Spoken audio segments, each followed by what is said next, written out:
고양이는 좀 달라요. 독성 물질이 많아지면 그럼 몸 안에는 피가 얼마나 남아있을까요? 신생아용 장비들을 사용을 하고요. 우리 병원의 투석 성공률은 매우 높다고 보고 있습니다.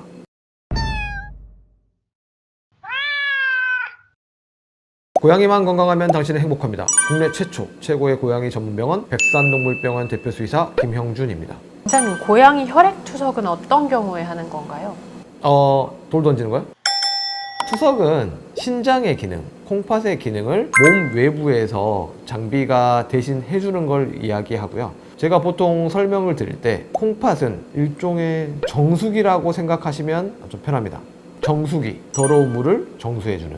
그래서 신장에 문제가 생기면 몸속에 있는 노폐물을 밖으로 잘 배출을 하기가 어려워지고, 노폐물이 잘 배출이 안 되면 요동증을 유발하는 많은 독성물들이 많아지고, 그런 독성 물질이 많아지면 여기저기 문제가 생기고 2차 문제, 3차 문제, 결국 생명을 위협하게 되는 상황이 발생을 하게 됩니다. 몸이 가지고 있는 콩팥이 제대로 기능을 못하니 기계로 신장의 기능을 대신하는 것을 투석이라고 합니다. 사람은 혈액 투석을 주기적으로 일주일에 2-3번 받는데 그럼 고양이도 일주일에 2-3번씩 투석받아야 돼요? 고양이는 좀 달라요.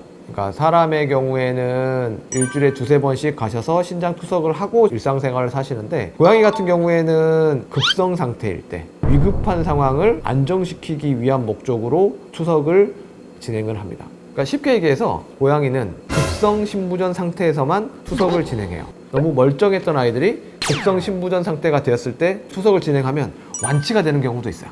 그리고 만성 신부전 상태를 관리하다가 급성 신부전이 된 아이들은 다시 급성이 되기 전 만성 상태로 돌리는 게 신장 투석의 목적입니다. 그럼 고양이는 만성신부전이랑 급성신부전은 어떤 차이가 있어요?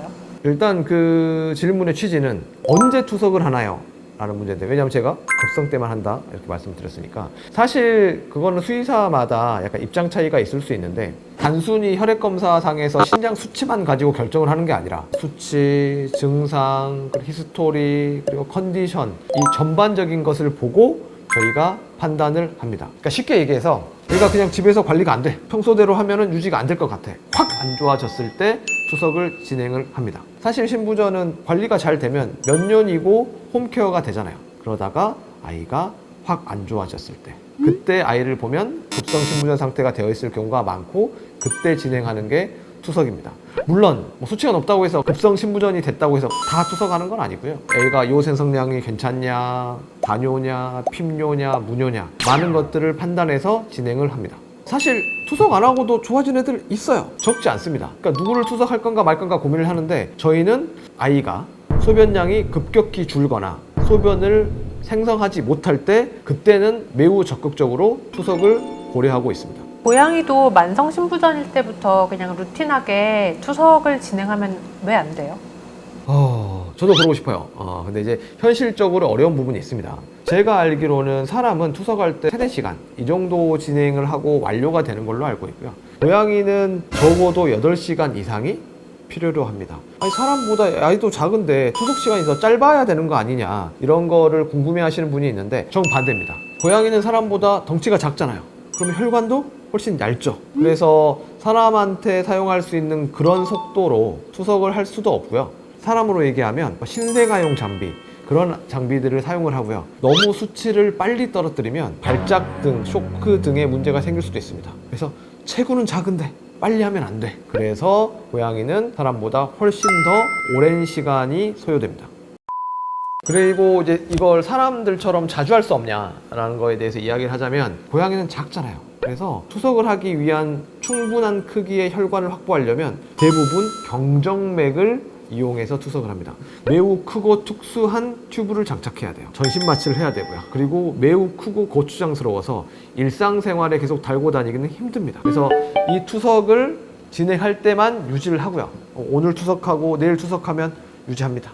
근데 이 친구가 투석이 끝났어, 집에 가야 돼, 그럼 유지하기가 어려워요. 어떤 보호자분은 그때마다 마취해서 잡으면 되지 않냐라고 말씀을 하시는데, 이 혈관이라는 게 손상을 받으면 변화하기 때문에 계속 그 혈관을 이용할 수는 없어요. 사실 한두 번의 투석관 장착 이후에는 재장착이 현실적으로 매우 어렵습니다. 중심정맥관을 잡는 데는 전신 마취가 필요하고, 아시잖아요. 마취하려면 굶어야 돼요. 우리 아이 안 그래도 식욕도 안 좋고 컨디션도 안 좋은데, 그러면 또 굶었어, 했어. 마취 회복해야 돼. 투석했어. 최소 8시간 병원에 있어야 돼. 근데 8시간 딱 끝나고 집에 갈 수 있는 게 아니에요. 얘가 상태가 안 좋은데 마취하면 다른 애들보다 늦게 깨어납니다. 나머지 수치들도 좋아지고 컨디션이 개선된 걸 봐야지. 이 행위를 그때마다 반복하는 건 아이의 삶의 질 입장에서도 매우 안 좋다고 생각을 해요.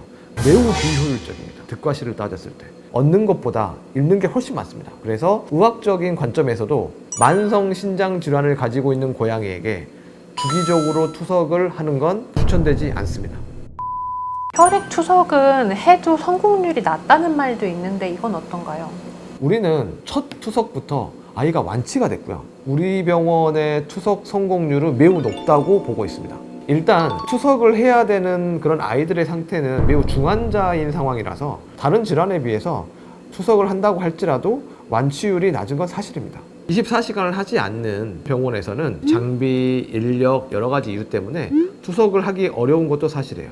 왜냐면 저희는 새벽에도 하거든요. 저녁에 시작해서 새벽까지도 하고요. 애가 좋으면 진짜로 8시간이 아니라 더 하기도 합니다. 투석기가 돌아가는 그 시간 내내 옆에 사람이 무조건 붙어 있어야 돼요. 진짜로 막 그 옆에 보면 정말 많은 파라미터들이 나오는데 일일이 보고 경고음 듣고 사람이 꼭 붙어 있어야 돼요. 그래서 인력 구성이 적합하지 않은 병원에서는 투석 자체를 하기가 어렵습니다. 그리고 일반적으로 투석은 혈액이 필요하기 때문에 혈액 공급에 여유가 있는 병원에서 하는 것이 훨씬 안전합니다. 그러니까 생각을 해보면 정말 작은 아이들이잖아요. 피가 몸에서 나옵니다. 나와서 기계를 통해서 깨끗해져요. 그럼 몸 안에는 피가 얼마나 남아있을까요? 몸이 약해져 있는 고양이들이 투석 중에 몸에서 혈액이 많이 빠져나가면 매우 위급해질 수 있습니다. 그래서 저희는 여분의 혈액이 확보된 상황에서만 투석을 진행합니다. 어떻게 될지 모르잖아요. 혈액 투석은 매우 공격적인 치료 옵션이에요. 전신 마취도 하고 여기 투석관도 잡고. 그런데 투석은 신부져 있는 아이들에게 마지막 옵션이에요. 투석의 결과가 좋지 않더라도 그거 말고는 할 수 있는 게 없거든요. 그래서 매우 절망적이지만 희망을 가지고 위험한 행위를 하는 거예요. 이 아이에게 투석을 해야 되는지 말아야 되는지, 심지어 안 하는 게 더 나은지를 판단하는 게 매우 중요합니다. 왜냐하면 수치가 높다고 해서 무조건 투석하는 거 아니에요. 수치가 높아도 투석 안 하고도 완치된 애 있고요. 수치가 그렇게 높지 않아도 투석을 꼭 해야 되는 애가 있습니다. 그렇기 때문에 면밀한 검사 그리고 많은 경험으로 아이를 살려본 동물병원에서 투석 여부를 결정하고 진행을 하시는 게 매우 중요합니다. 결국 고양이가 건강해져야 집사도 행복하니까요.